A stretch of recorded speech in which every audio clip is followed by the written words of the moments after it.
Alors bonjour, je m'appelle Frédéric Canevette, donc je suis blogueur et webmarketeur depuis très longtemps, puisqu'en fait j'ai commencé en 2000 avec une startup e-commerce, j'ai connu un petit peu les débuts du web. À l'époque notre gros concurrent c'était Rue du Commerce, donc on les a poursuivis pendant quelques années, puis ensuite comme la course était quand même difficile, j'ai continué dans l'édition de logiciels et je travaille chez un des premiers éditeurs de logiciels de CRM en France. En parallèle, en fait, j'ai monté quelques business. Par exemple, en 2006, j'ai créé le blog conseilmarketing.fr. Ensuite, j'ai créé un magazine papier avec un de mes amis journalistes, ça devait être en 2008 ou 2009. Depuis quelques temps, en fait, je me suis recentré sur Conseil Marketing, qui est en fait la locomotive dans mes réseaux de blog. Et c'est un site qui fait à peu près 4000 € de chiffre d'affaires tous les mois. Alors à peu près c'est 10 000 visiteurs par jour, grosso modo. Bien sûr c'est moins le week-end, puisqu'en fait comme c'est du B2B, c'est quand même assez en semaine, parce que c'est les horaires de boulot, c'est les gens qui recherchent des informations. Le samedi donc c'est le jour le plus bas, qui fait à peu près je pense 30% de trafic en moins. Et le dimanche qui s'est un petit peu régressé, parce que le dimanche en fait c'est plutôt une cible d'entrepreneurs, de freelance, et comme j'ai recadré un petit peu sur plutôt de la PME que de l'indépendant, j'ai perdu un petit peu du trafic du dimanche après-midi. Après en fait il y a aussi beaucoup d'étudiants, et ça la plupart des sites B2B le voient. Il y a une baisse de trafic à partir grosso modo de mi-juillet jusqu'à mi-septembre. C'est la rentrée scolaire après qui fait revenir les étudiants. Donc voilà, le cœur de gamme c'est ça. Ouais, tout à fait, puisqu'en fait après j'ai des pics de trafic à chaque fois que je fais des événements. Ça c'est un petit peu l'obligation pour réussir à faire après plus de trafic, c'est créer un événement particulier. C'est par exemple sortir un bouquin, c'est par exemple faire un web séminaire. En fait, écrire des articles tout le temps, c'est bien, mais ça ne permettra pas d'aller au-delà de son cercle d'influence naturel. Ce qu'il faut faire, c'est créer un événement qui va attirer des gens en dehors. Par exemple, comme je disais, j'ai écrit un bouquin sur l'e-commerce il n'y a pas très longtemps. Là, parce que je voulais être présent là-dessus. Dans pas longtemps, en fait, je vais écrire un bouquin sur les startups parce que je veux être présent sur cette thématique-là. Donc ça va m'attirer des nouvelles personnes et ça va créer un événement et ça fait un pic de trafic. Ça, c'est quelque chose qui est important. Alors en fait c'est simple, ça part d'un constat qui est vraiment flagrant et qu'on voit partout sur le web. Il y a une infobésité, il y a vraiment des contenus de plus en plus nombreux, de plus en plus importants, et même en écrivant des bons articles, c'est difficile de sortir du lot. Si t'as pas en fait des techniques de promotion, si t'as pas une notoriété, même avec un super article, tu peux devenir invisible. Et ça, en fait, j'en ai fait le constat parce que j'avais un petit peu, comme tout le monde, des fois, t'as des baisses en fait de motivation, et j'avais fait beaucoup de sous-traitance, de guest posting, d'interviews et tout ça, et j'avais perdu un petit peu de mon punch sur mes articles. Et bon, je m'étais dit bon voilà, faut que me reprenne un petit peu, et j'avais amélioré la qualité. J'en ai fait un petit peu moins. Par exemple, j'ai arrêté d'écrire des articles quasiment le vendredi, sauf quand c'est de l'easy writing. L'easy writing, c'est quelque chose qui est fait super simplement et super rapidement. Là, par exemple, aujourd'hui, si tu regardes, c'est ce que j'appelle les marketing minutes, c'est-à-dire que c'est une petite vidéo en 45 secondes qui explique un concept avec très peu de texte. Donc ça, c'est plutôt de l'easy writing.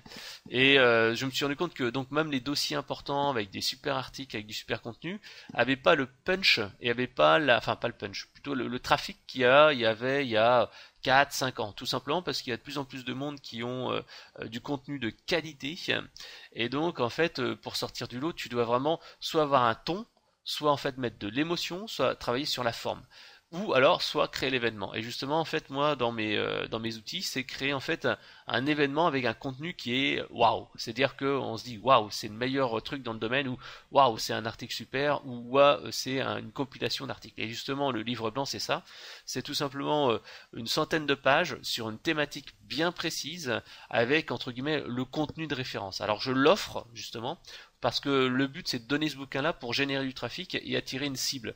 Comme je te disais là, les startups, l'e-commerce, etc., etc. En fait, le but, c'est d'aller comme ça créer un contenu de référence et d'aller après en faire la promotion ailleurs. C'est pour moi le meilleur moyen de le faire. Après, tu as d'autres techniques, hein. Cette interview, c'est typiquement une technique de promotion. Enfin, tu peux faire du livre blanc collaboratif, tu peux faire du web séminaire. Tu vois, par exemple, je fais à peu près 2 web séminaires par mois. Ces web séminaires-là sont vraiment des moments aussi d'événements pour essayer d'aller choper des nouveaux prospects. Là, par exemple, la semaine prochaine, je, alors en fait c'est simple, j'ai créé ma buzz checklist. C'est d'ailleurs elle fait partie de mes formations. C'est un fichier Excel avec tout ce que je dois faire pas à pas. À peu près il y a une quinzaine d'étapes avec tout ce que je dois faire pour faire la promotion d'un article. Alors bien sûr les 15 étapes c'est quand il y a un contenu qui est vraiment exceptionnel. C'est-à-dire c'est un livre blanc, c'est une super vidéo, c'est un web séminaire et tout ça. Donc ça ce sont des contenus exceptionnels. Après quand tu as un contenu moyen, je fais par exemple la moitié ou quelque chose comme ça. Donc en fait, je me base beaucoup sur mon réseau, puisqu'en fait, ce qui est ma force en fait, c'est d'avoir une notoriété, d'avoir fait beaucoup d'interviews, de guest posting, blablabla. Et donc en fait, j'utilise beaucoup la puissance de mon réseau.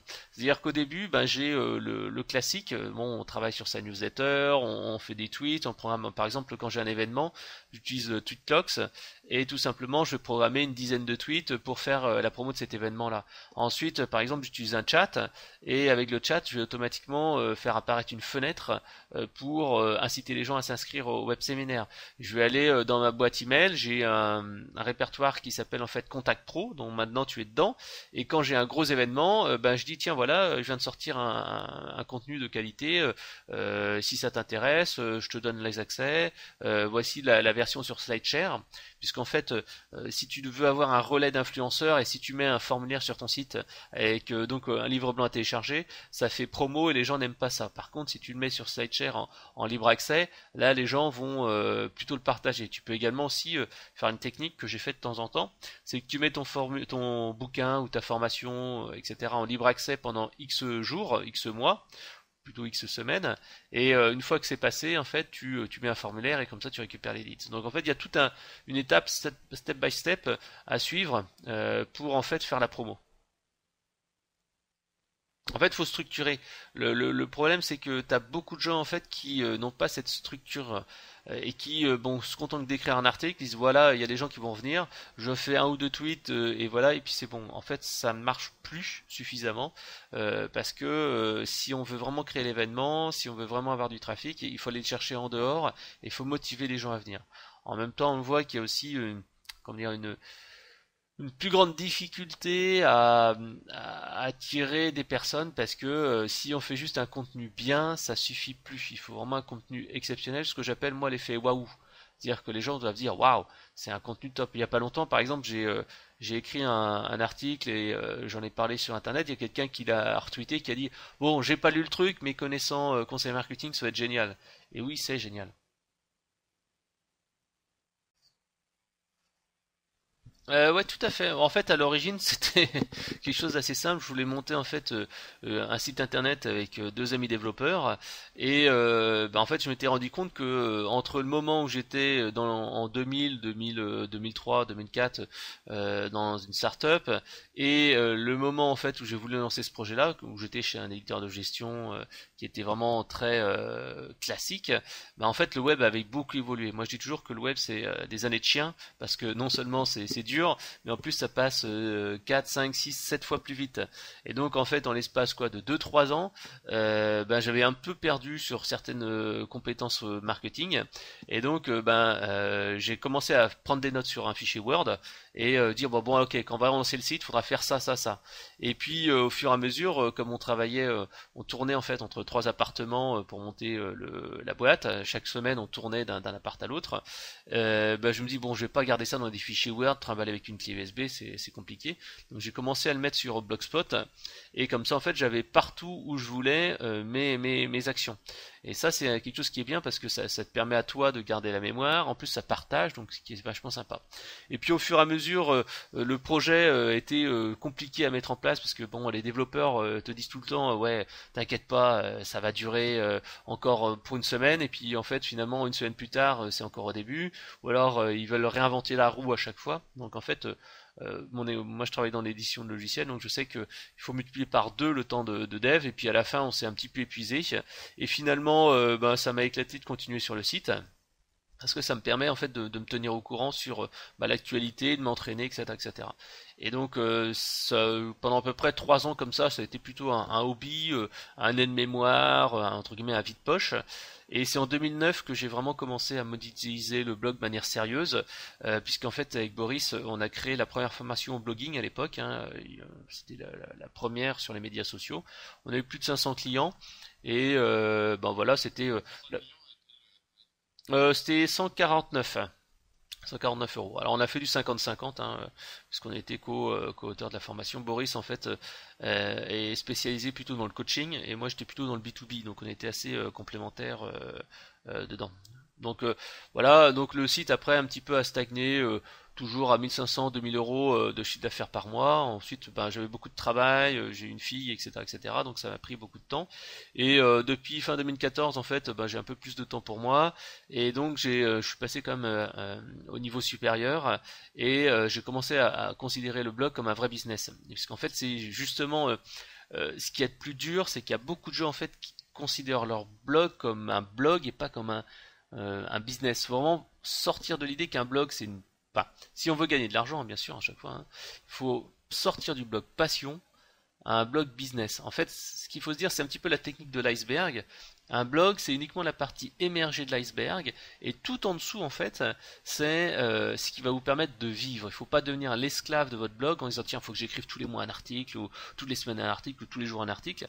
Le but, c'est de créer un business qui est basé sur un blog, et donc proposer après tous les outils derrière pour monétiser, pour gagner de l'argent. Et en fait, c'est ce que j'explique et ce que j'applique.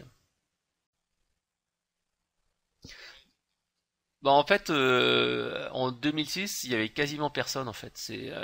Les seuls blogs marketing qu'il y avait, c'était vraiment de la daube. C'est que des gens qui voulaient pas donner leurs secrets et qui essayaient d'en garder un maximum. Je me souviens très bien qu'à l'époque, il y a une célèbre agence e-commerce qui me disait mais qui m'envoyait un mail un peu furax en me disant mais attends mais qu'est-ce que tu fais. Tu donnes la liste des places de marché, moi je fais payer ça 2000 euros, attends tu es en train de casser le business, etc. Et en fait le fait de donner de la valeur comme ça, tu te rendais compte que ben, ça gênait des gens, et deux, surtout, tu avais des gens qui te remerciaient, j'avais un trafic qui était quand même assez sympa, même si c'était sur un blog sur Blogspot. Donc en fait, après j'ai migré sur WordPress parce que tout simplement c'est la meilleure plateforme qu'il y a pour gérer un blog. D'ailleurs, j'avais plusieurs amis qui me disaient bah attends, il faut vraiment que tu migres, Blogspot c'est pas adapté. Alors à l'époque pour moi je voulais pas m'engager du tout dans la technique, donc c'était sympa, mais c'est vrai que si on veut faire un business, un vrai truc, il faut se donner les moyens à la fois techniques et à la fois humains.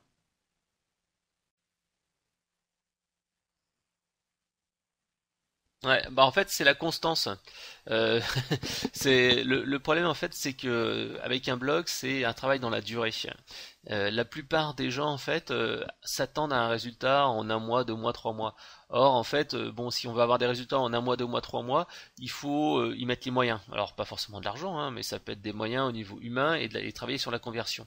La plupart des gens qui vont monter un blog vont écrire des articles, pas forcément optimisés, pas forcément sur des sujets qui vont attirer des prospects, etc., etc. Et cetera.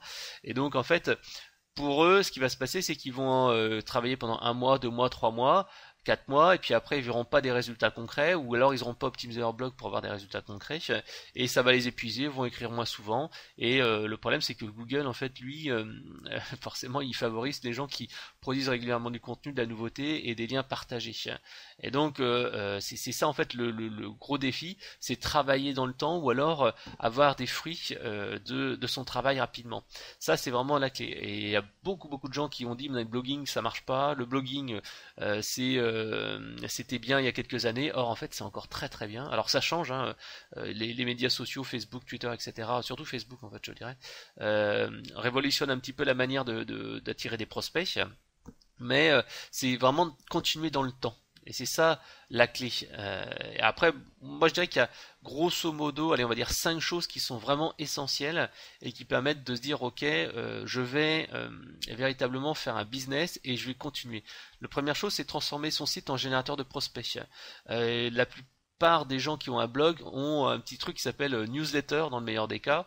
Or en fait une newsletter c'est pas suffisant, les gens vont pas s'abonner pour la newsletter, ils vont se dire ouais, j'ai encore à avoir du spam, etc. Il faut transformer son site en un générateur de prospects en apportant de la valeur au client, parce qu'il va te donner son email qui est quand même qui a de la valeur, hein, parce qu'il sait qu'il va être spammé, donc il veut pas le donner pour n'importe quoi. Il faut apporter un contenu qui va l'intéresser. Ça peut être un e-book, ça peut être un audit, un quiz, une checklist, etc., etc. Donc ça c'est important parce que le pouvoir et la réussite d'un site vient dans la liste.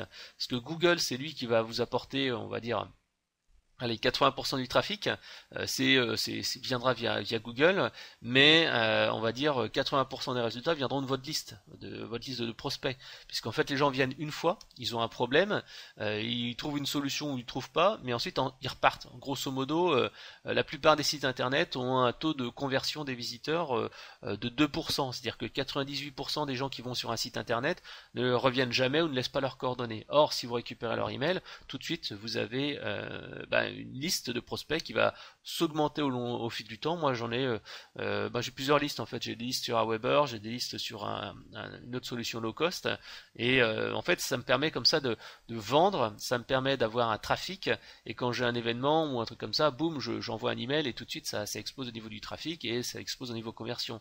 C'est pas avec un article, c'est pas avec un tweet qu'on arrive à vendre en fait.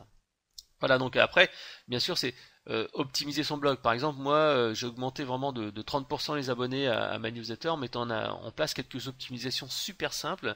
C'est par exemple créer du contenu contextuel. Ouais, bien sûr.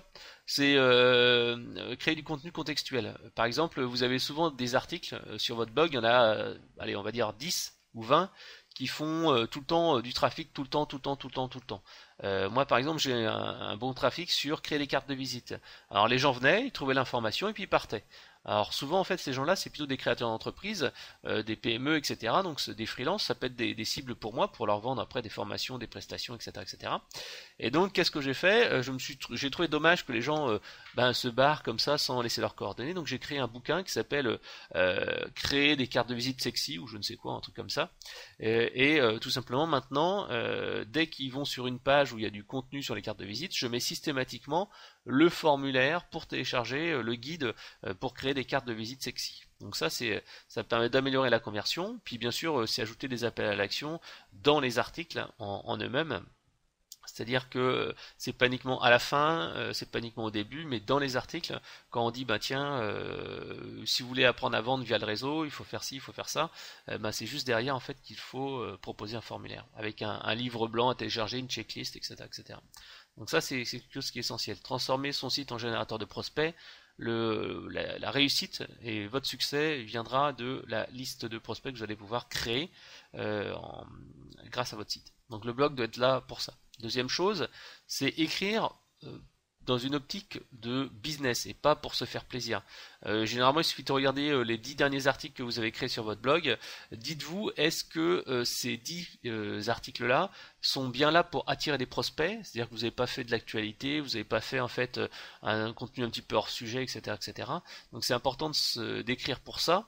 Donc il faut avoir un fichier Excel avec une liste de mots-clés à optimiser. Ou alors moi j'utilise un outil qui s'appelle SEMrush qui permet en fait d'analyser les mots-clés de ses concurrents. Par exemple, il n'y a pas très longtemps, j'ai entre guillemets un concurrent qui est aussi une agence de web et qui est un blog assez connu.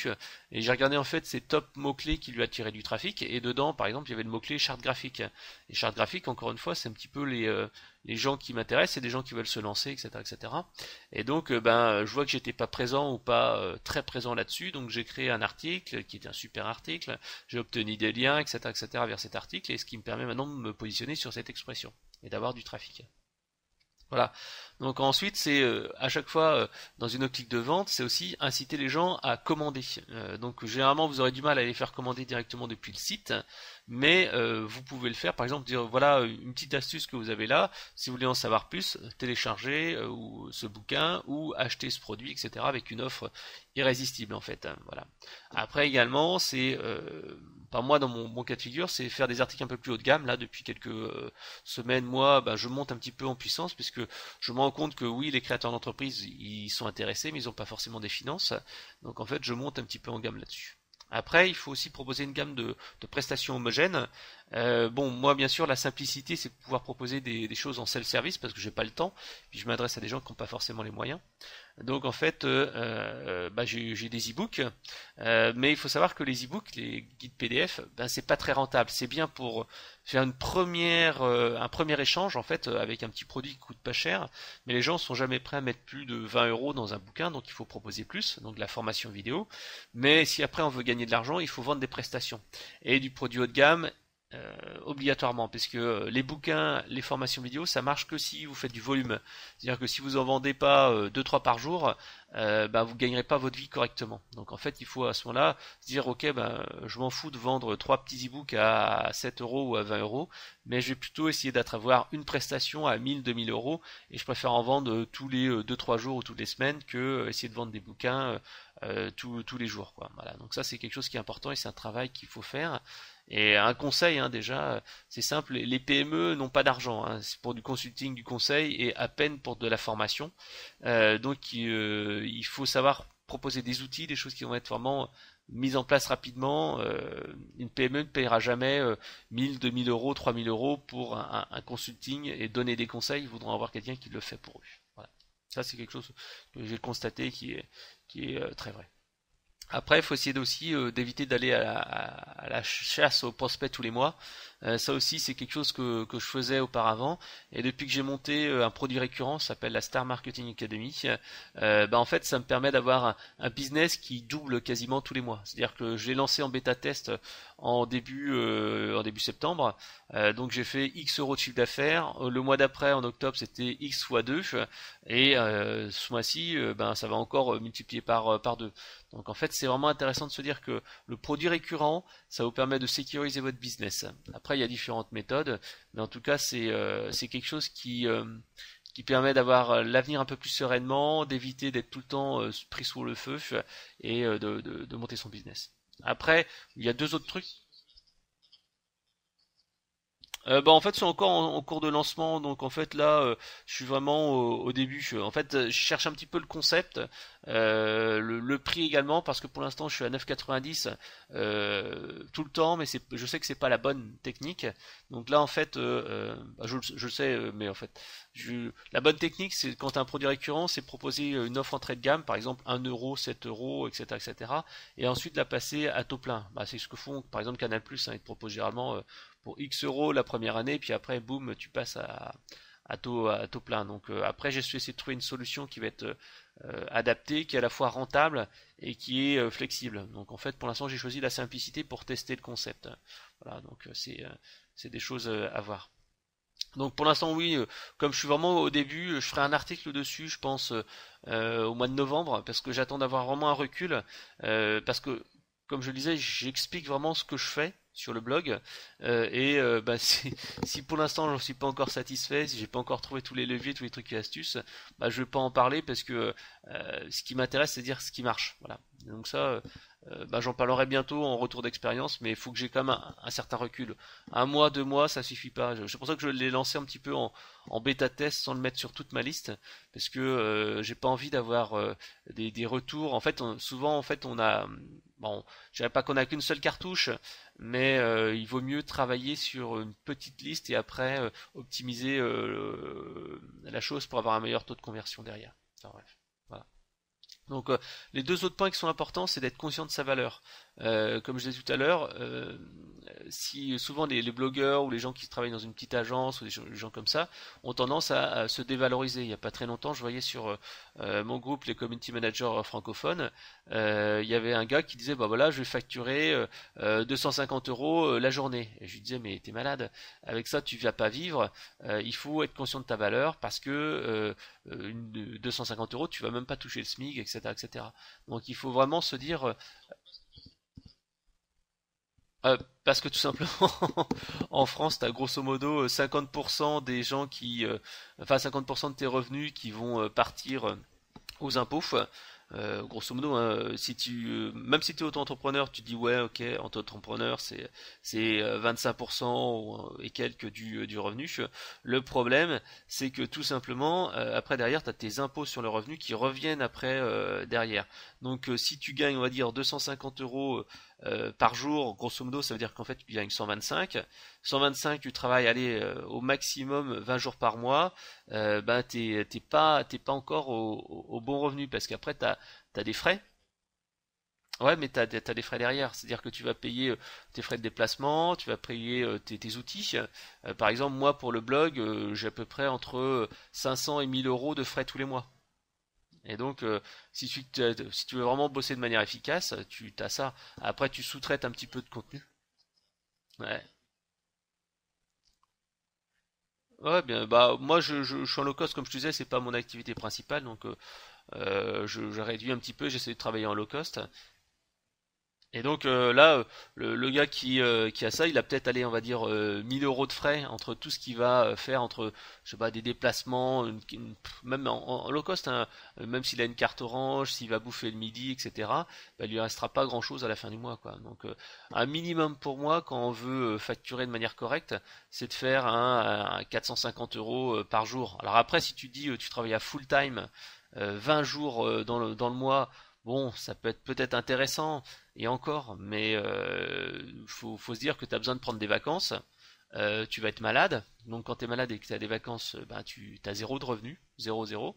Et puis après tu peux avoir des problèmes techniques, tu es obligé normalement de faire aussi ta compta, tu as aussi des imprévus, etc. Donc tu as du mal à travailler 20 jours par mois. Généralement quand tu travailles entre 10 et 15 jours, c'est déjà pas mal quoi. Et donc tu calcules 125 fois allez, 10 jours dans le mois, tu gagnes 1250 euros. Allez, 125 fois allez, 15 jours dans le mois, tu gagnes 1875. Donc c'est pas des salaires dément quoi.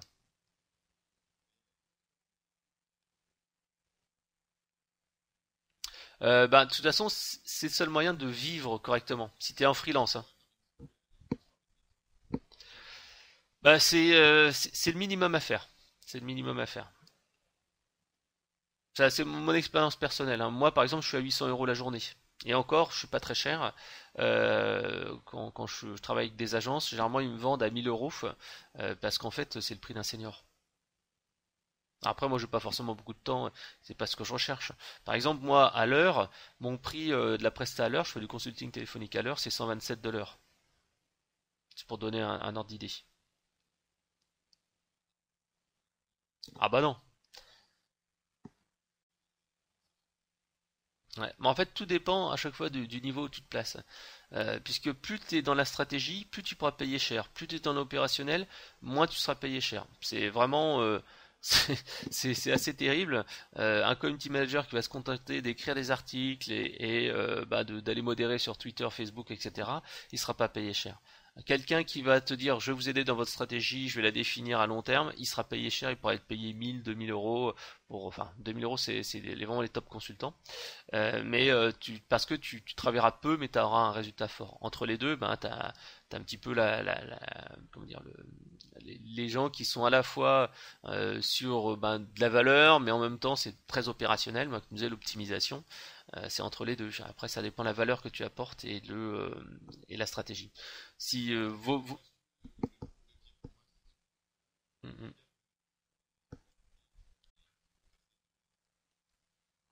mm. Mm. En fait, vraiment, bien sûr, c'est très difficile. Ça, c'est pas facile entre être freelance et être salarié dans une entreprise. Ça n'a pas du tout la même valeur, en fait. Quand tu es freelance, bah, tu as du temps que tu perds pour toi. Donc, en fait, parce que tu t'es malade, parce que ceci, parce que cela, tu prends des vacances. Quand tu es dans une entreprise, tu as une structure qui est derrière et les gens, ils font que ça toute la journée, donc tu as plus de productivité. En fait, entre le métier de freelance et le métier dans une entreprise, forcément le prix n'est pas du tout le même. Si après, si t'as un, si,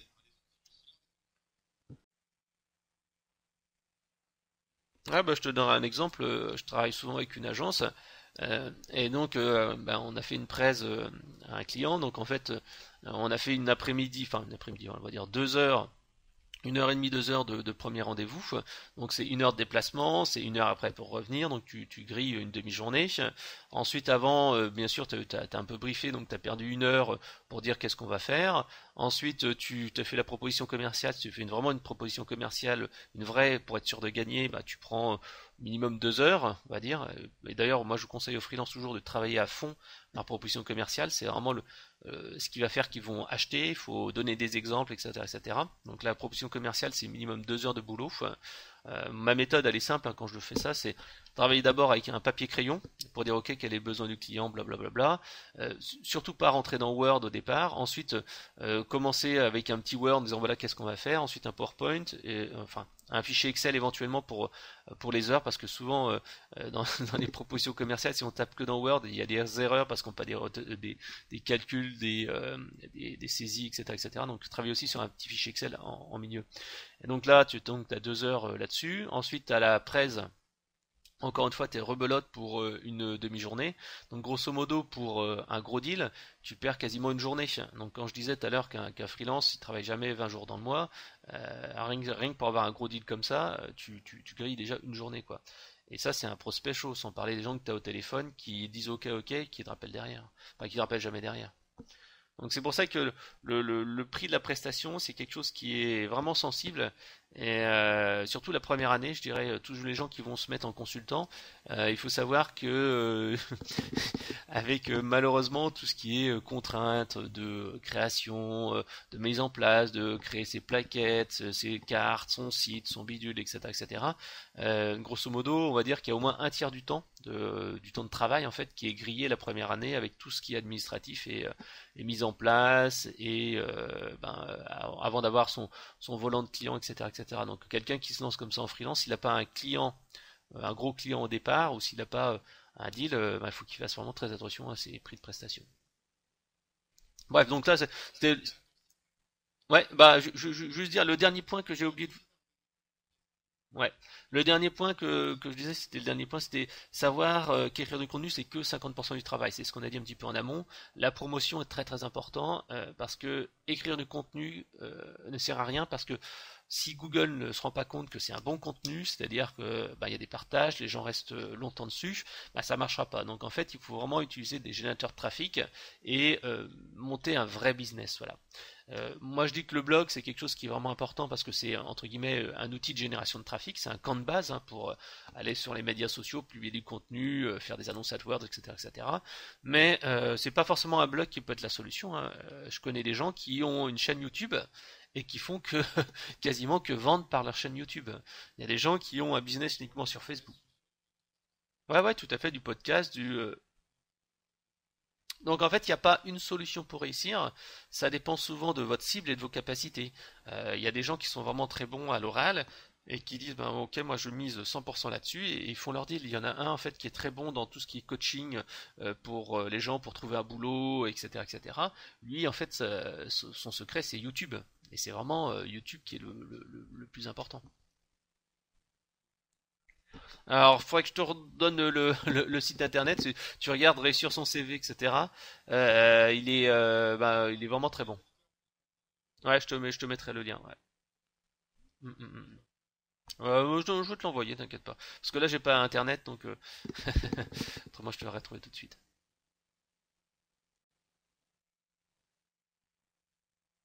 Ouais, ouais, ouais, c'est extrêmement bas. Je suis tout à fait d'accord avec toi.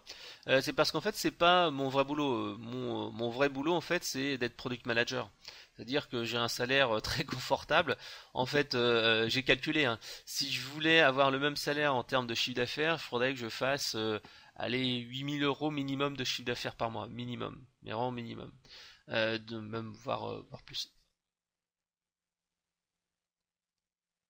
Ouais. Bah, en fait, c'est vrai qu'après c'est une autre philosophie, parce qu'en fait sur mon blog j'ai tendance à donner beaucoup de choses.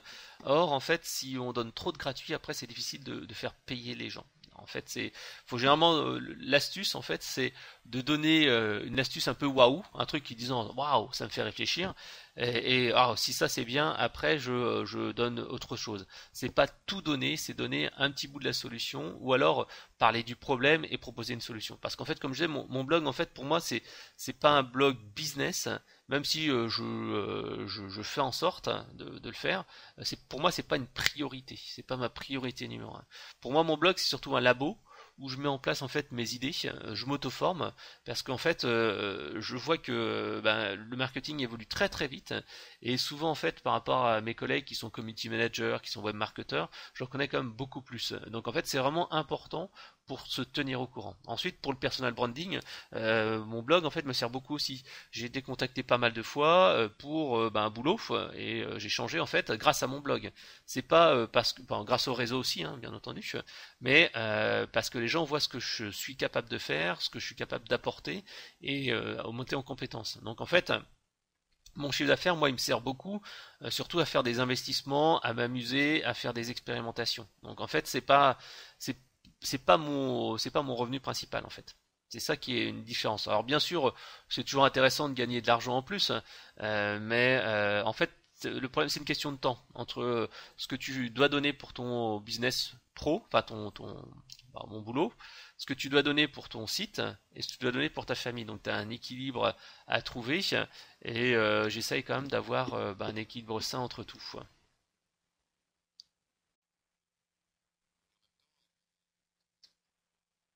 Bah en fait, il faut déjà savoir que malheureusement la motivation varie. C'est-à-dire que pendant un moment, en fait, bon, j'étais motivé, puis bon, j'ai eu d'autres priorités, j'ai eu beaucoup de travail au boulot, beaucoup de projets à gérer. Donc en fait, j'ai eu une petite baisse, et en fait, c'est remonté quand je me suis fait un petit peu aiguillonner en me disant merde, j'ai plusieurs personnes qui me disaient ouais, ton blog il baisse un petit peu, ou tu fais que des interviews, tu fais que ceci, cela.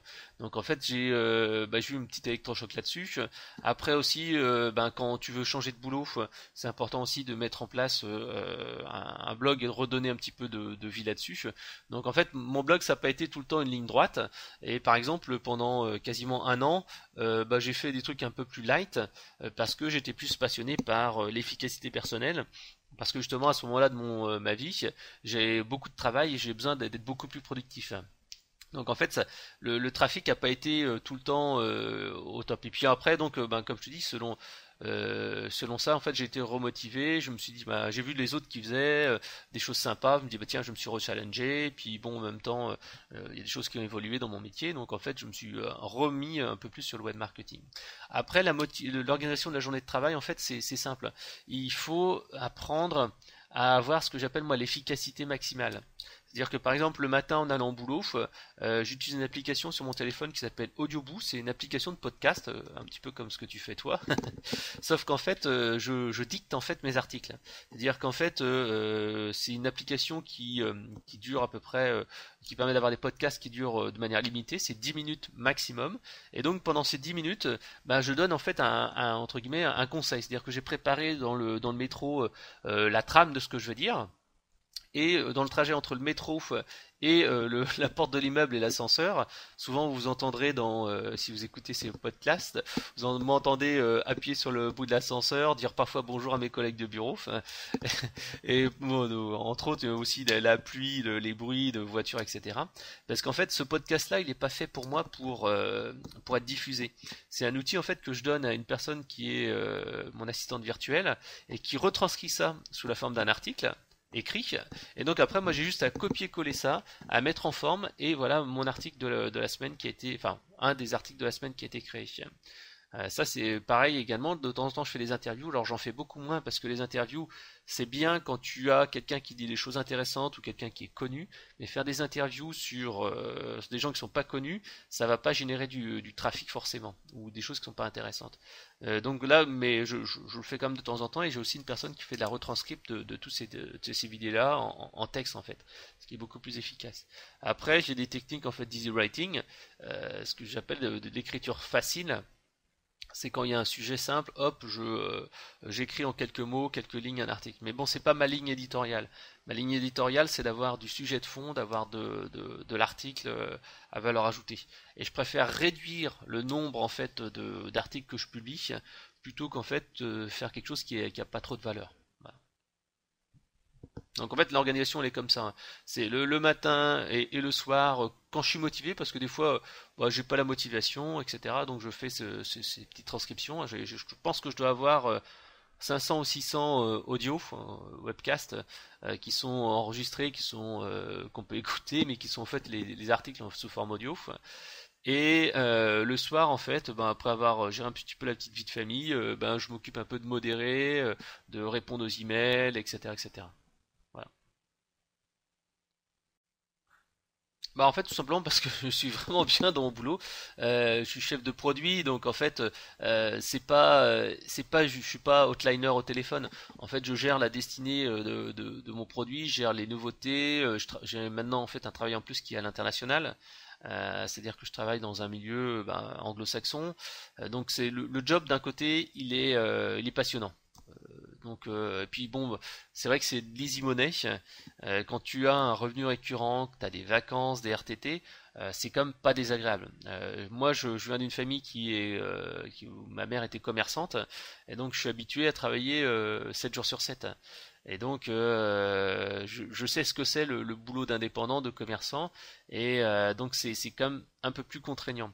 La deuxième chose, c'est que malheureusement, quand tu es indépendant, la France n'est pas très comment dire adaptée aux gens qui montent leur entreprise. Tout simplement parce que ben, il y a beaucoup de taxes, il y a beaucoup de procédures, c'est quand même assez lourd à gérer. Et le troisième point, c'est qu'en fait, pour être freelance, t'as beaucoup de satisfaction, vraiment énormément de satisfaction personnelle, mais en même temps, t'as beaucoup d'ingratitude. Alors, par exemple, moi de mon côté, mon blog, grosso modo, tous les 6 mois, j'ai une attaque de hacker.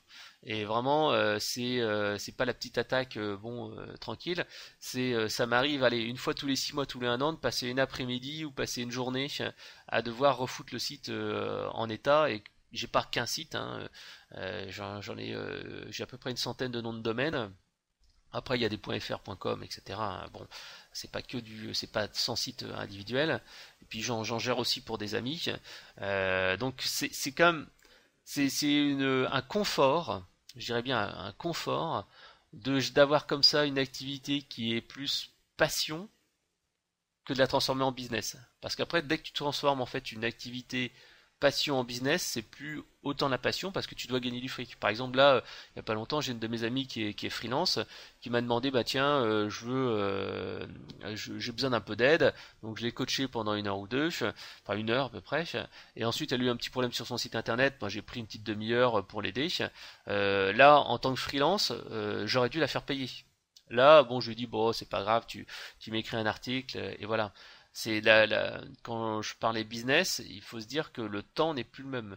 Euh, c'est, c'est beaucoup de plaisir, beaucoup de contraintes, et en fait, passer de l'un à l'autre, sincèrement, j'y ai beaucoup pensé, même j'y pense encore maintenant, sincèrement, parce que je sais que le switch peut se faire. Après, en fait, il faut prendre la décision de manière vraiment réfléchie. Parce que si tu veux monter en fait un business en tant que freelance, il faut te dire que bah, tu n'auras pas la même simplicité. Et tu as des contraintes d'objectifs qui sont beaucoup plus importantes, à la fois perso et pro. Moi, je sais que ma femme, elle aime bien que je fasse du web, mais à un moment donné, elle comprend pas que je travaille quand je suis là, par exemple, quand on est au téléphone, elle comprend pas que je travaille, quoi. Alors après, quand tu fais du télétravail, quand tu vas au bureau avec ton costume, etc., etc., elle comprend. Mais si tu es à la maison, c'est pas pareil. Voilà.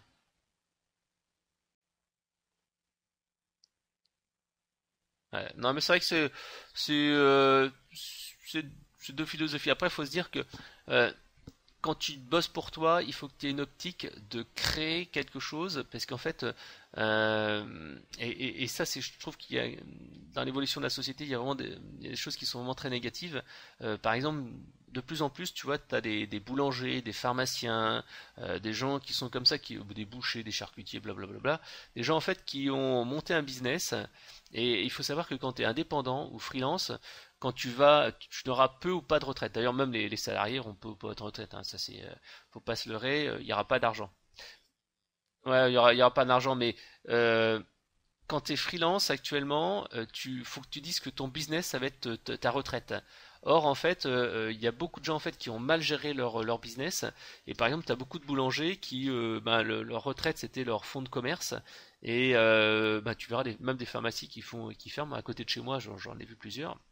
En fait, il faut se dire que ton business, tu dois avoir un objectif de le vendre et d'avoir un capital. Si tu ne réussis pas, tu mets toi-même dans une situation délicate. Par exemple, les gens qui font une start-up, c'est pareil.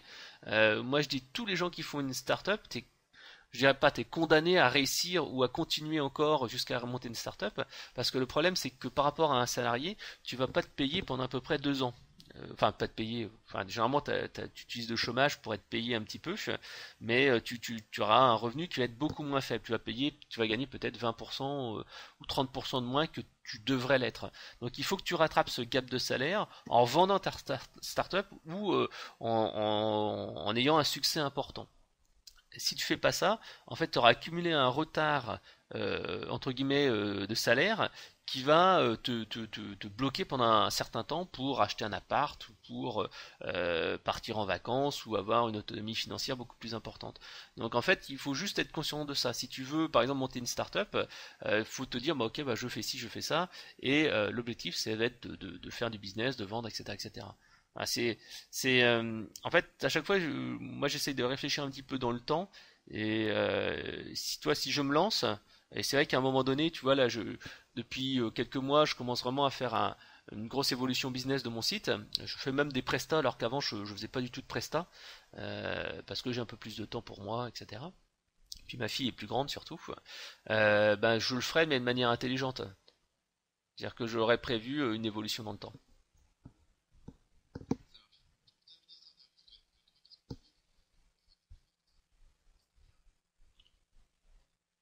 Ah oui, bah il y a un livre que je recommande tout le temps et qui est pour moi indispensable pour le marketing et qui est pas du tout et jamais présenté, c'est Influence et manipulation de Robert Cialdini. C'est un livre en fait sur la persuasion.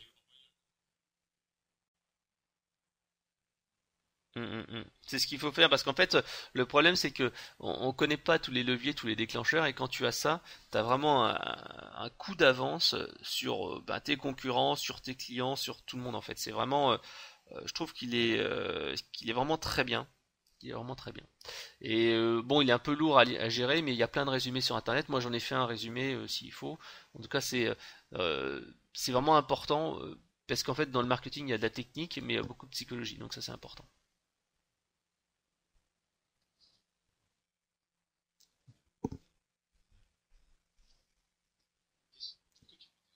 Bah en fait, je te dirais que je lui aurais donné comme conseil de lire plus de livres et faire moins la fête. Mais bon, quelque part, faut pas regretter. C'est important de profiter un maximum. Moi, j'ai aucun regret. Je dis toujours, j'ai jamais eu une seule fois un regret à me dire tiens, est-ce que j'aurais dû faire ci, j'aurais dû faire ça. Non. À chaque fois que j'ai ces trucs-là, je me dis bah, allez, vas-y Fred, tente. Et même, tu vois, des fois j'étais en poste et on me proposait comme ça un job qui était moins intéressant. Bah, j'ai dit ok, ben on va tenter, on va voir un petit peu comment ça se passe. Même si t'es content, même si ceci, cela, tu y vas. Voilà.